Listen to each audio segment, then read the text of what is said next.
இந்த துணி நீ நேற்று தானே போட்டிருந்தா குளிச்சுட்டு, இப்போ எதுக்கு இதை போட்டிருக்க? குளிச்சதுக்கு பிறகு எதுக்கு எடுத்து போட்டு, குளிச்சதுக்கு பிறகு எதுக்கு அழுக்கு துணி எடுத்து போட்டிருக்க? ஆ, உனக்கு வேற துணியே இல்லையா? ஆமாயா, உங்க அப்பா உனக்கு துணி எடுத்துடலையா? எடுத்து தந்துடல. அப்ப எதுக்கு நீ நேற்று போட்டு அழுக்கு துணி எடுத்து போட்டிருக்க? ஆ, எதுக்கு அழுக்கு துணி எடுத்து போட்டிருக்க?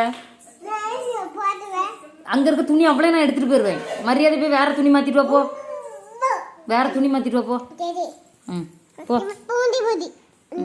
பூண்டி புடி போ. மூடியா? என்ன இளவு மொழி பேசுகான்னு ஒன்றும் தெரிய மாட்டேங்குது. போ, போய் துணியை மாத்திட்டு வா. ஆ, போ போ போ. கதை தர. கதை திறந்து விடு மக்களே. கதவை சாத்தி இருக்குவோம். ம், போ போய் ஒரு துணி எடுத்து போட்டுருவா. என்னது அது அப்பாவுக்கு? ஆ, அப்பா எழுப்பிடாத, துணி எடுத்து போட்டுருவாடியா.